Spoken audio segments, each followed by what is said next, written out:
There's a moment, a quiet, almost invisible moment when someone who once pulled away suddenly feels the weight of what they've lost.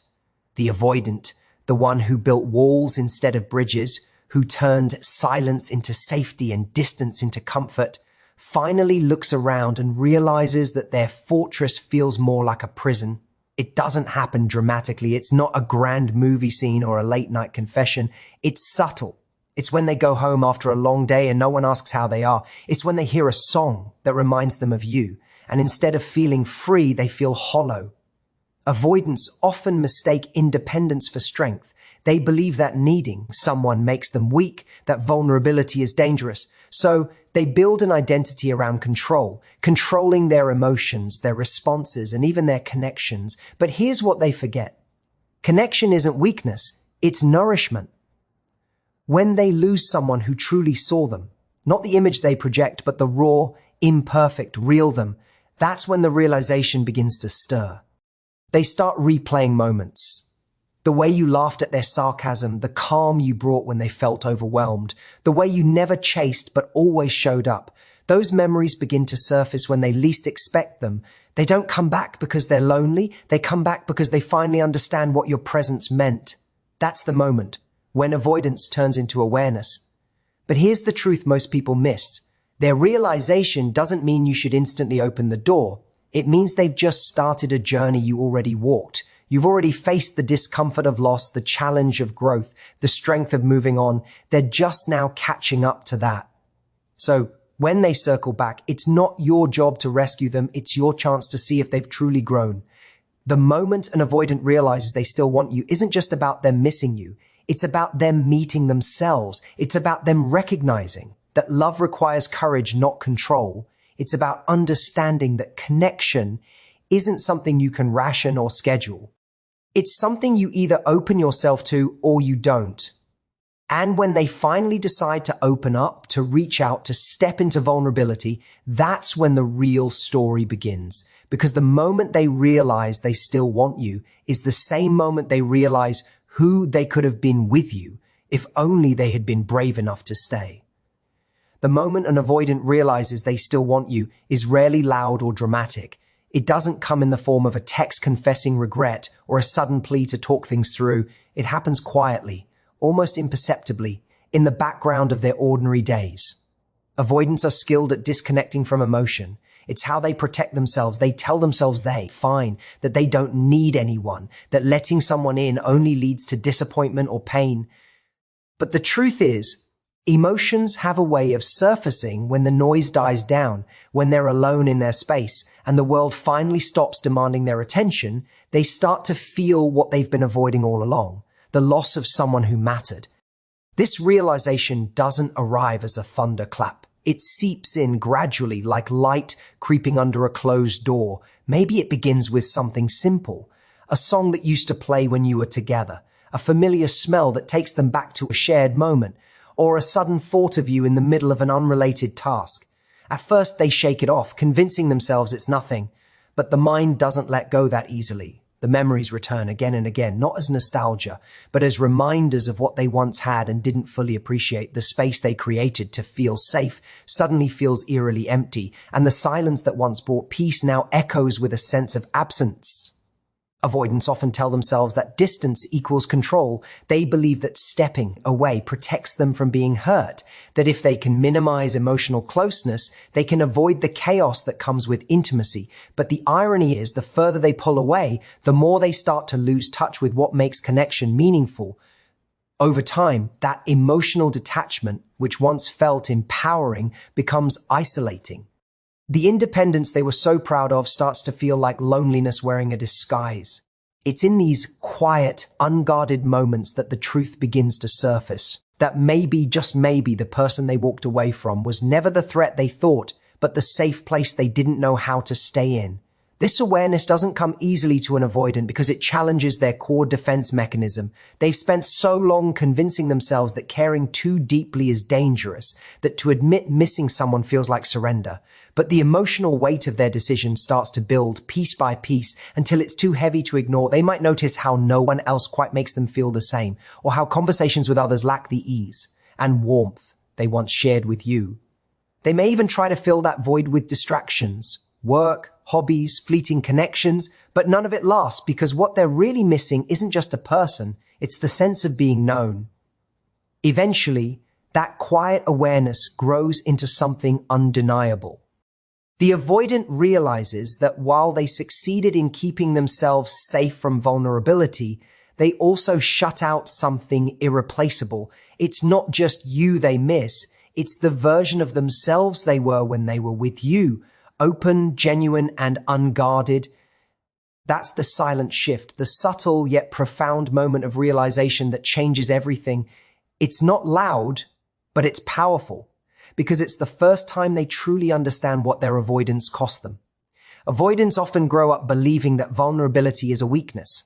A door that once opened exposes them to rejection, judgment, or pain.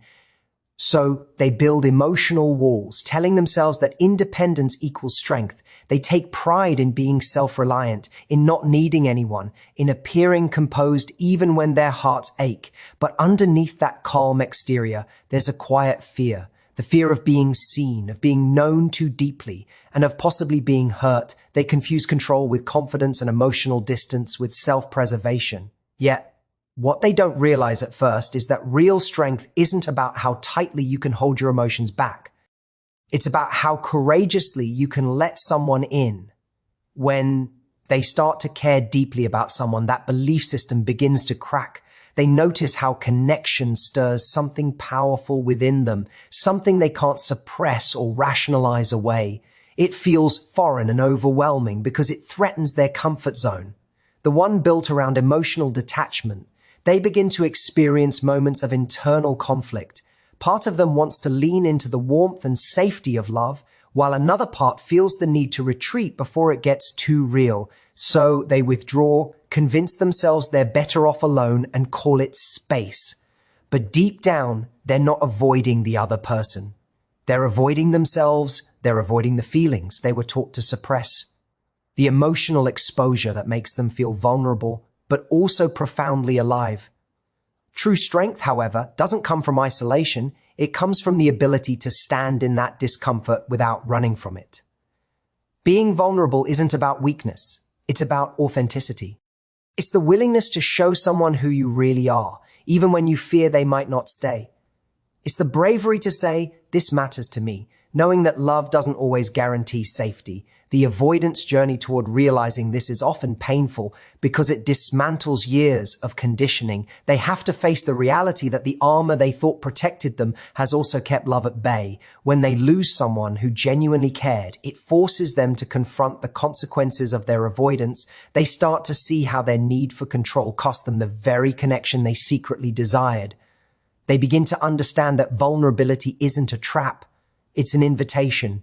It's not something that weakens them, but something that expands them, allowing them to experience intimacy in its purest form. The courage to open up doesn't make them fragile, it makes them human. And as that realization settles in, they start to see strength differently. Strength is in the apology they once thought they'd never say. It's in reaching out, even when rejection feels possible. It's in choosing connection over comfort, truth over pride.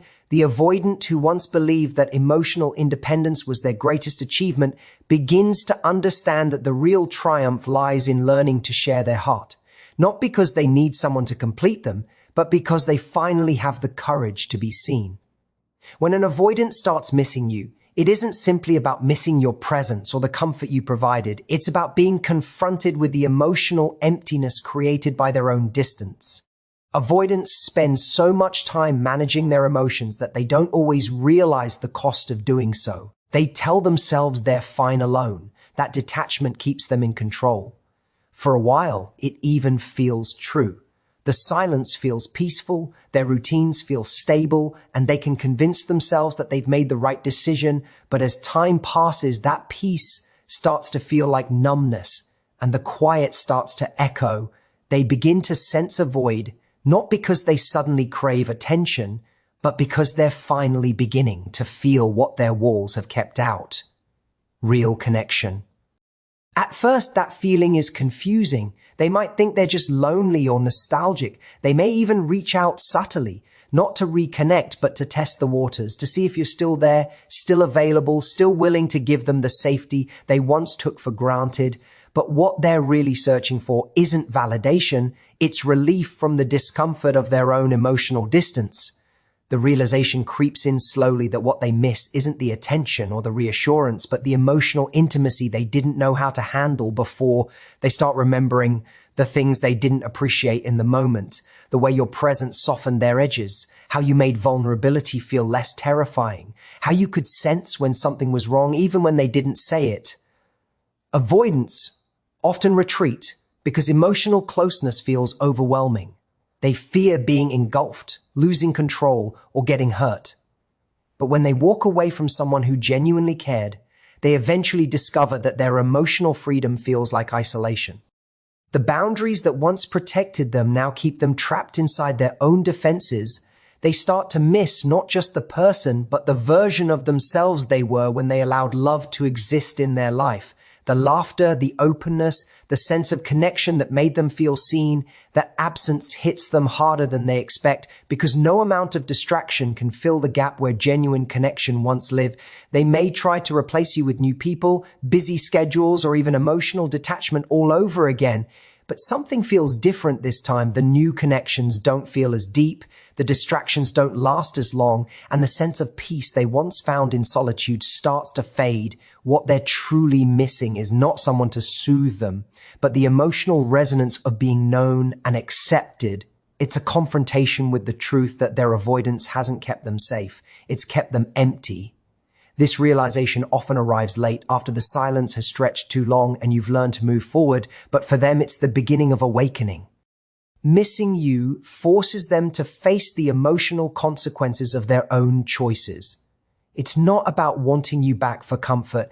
It's about realizing that what they ran from was never you. It was their own fear of love. And now that fear feels heavier than the vulnerability they once tried so hard to avoid. When avoidance starts to circle back, it can be tempting to see it as a sign that they've changed or finally understood your value, but their return isn't always a guarantee of growth.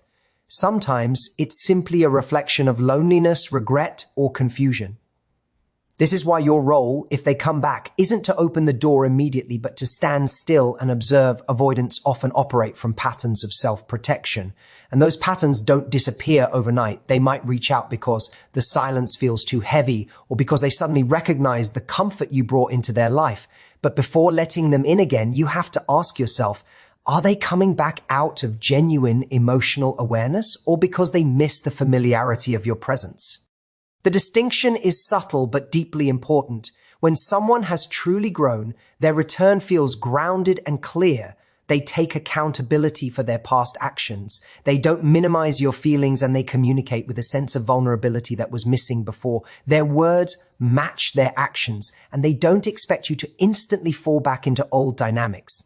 In contrast, when someone comes back from a place of fear or loneliness, their behavior carries uncertainty. They may reach out to test if you're still available, if the door is still open, or if they still have access to your warmth. It's not always manipulation.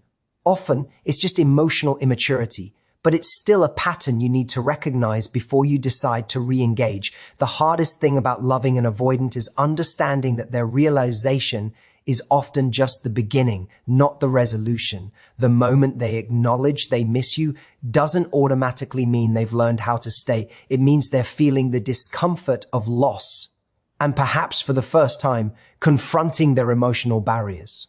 You've already faced that discomfort. You've sat in the silence, processed the pain, and found strength in healing. So when they return, you're not in the same place anymore. You've evolved, while they might just be starting the journey you've already completed. That imbalance can only be bridged if they're truly ready to meet you on equal emotional ground. Letting them back into your life without clear signs of growth often leads to the same cycle repeating. They might promise change, but if their fear of vulnerability remains unresolved, the relationship can quickly fall back into old patterns of distance and confusion. This is why patience and discernment are crucial. It's not about punishing them or proving a point. It's about protecting your peace and ensuring that what comes next is built on emotional maturity, not nostalgia. If their return is genuine, they'll show it not through words or temporary affection, but through consistent actions, emotional transparency, and the willingness to face discomfort instead of avoiding it. Sometimes the lesson isn't in taking them back, but in recognizing how far you've come since they left. Their reappearance gives you clarity about your own growth, how you no longer chase, no longer explain your worth, and no longer settle for half-available love.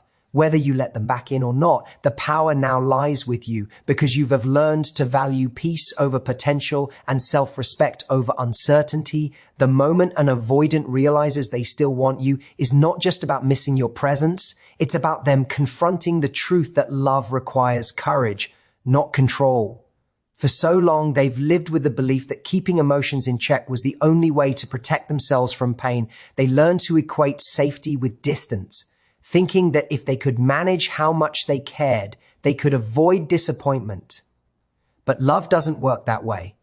Real love demands the bravery to stay when things feel uncertain, to communicate even when it's uncomfortable, and to choose vulnerability over pride. When they finally see that, it's a turning point, not just in how they view you, but in how they view themselves. Avoidants often run because they fear losing control. Love exposes them, makes them feel dependent, and that dependency triggers the part of them that associates closeness with danger. But when they lose someone they truly care about, the illusion of control begins to crumble. They realize that all the emotional walls they built didn't keep them safe, they just kept them alone. The absence of your presence creates a silence too deep to ignore. It forces them to see that what they called independence was, in many ways, emotional avoidance.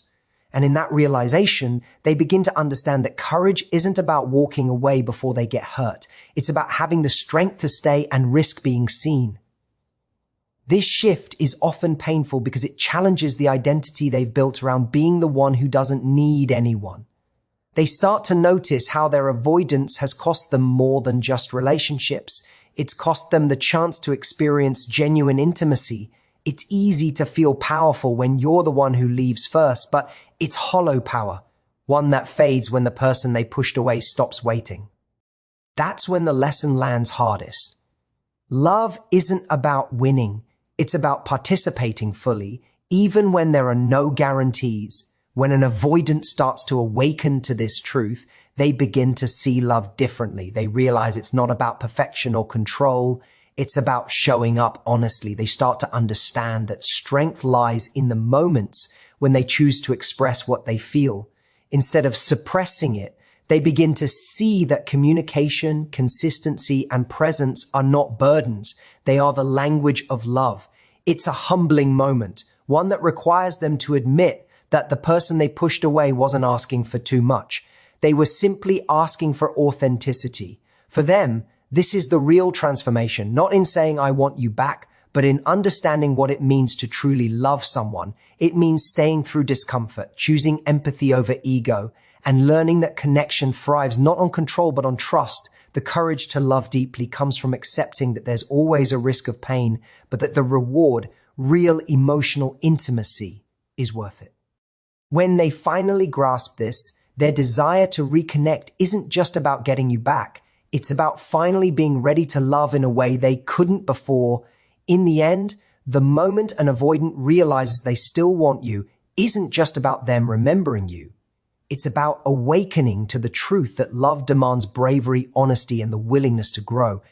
It's a reminder that connection isn't lost in silence. It's rediscovered through courage. For those who've loved an avoidant, your strength was never in chasing. It was in standing firm, showing compassion without losing self-respect, and teaching through your absence what presence truly means. Thank you all for listening, for reflecting, and for believing that real love, the kind that requires both vulnerability and courage, is always worth the effort.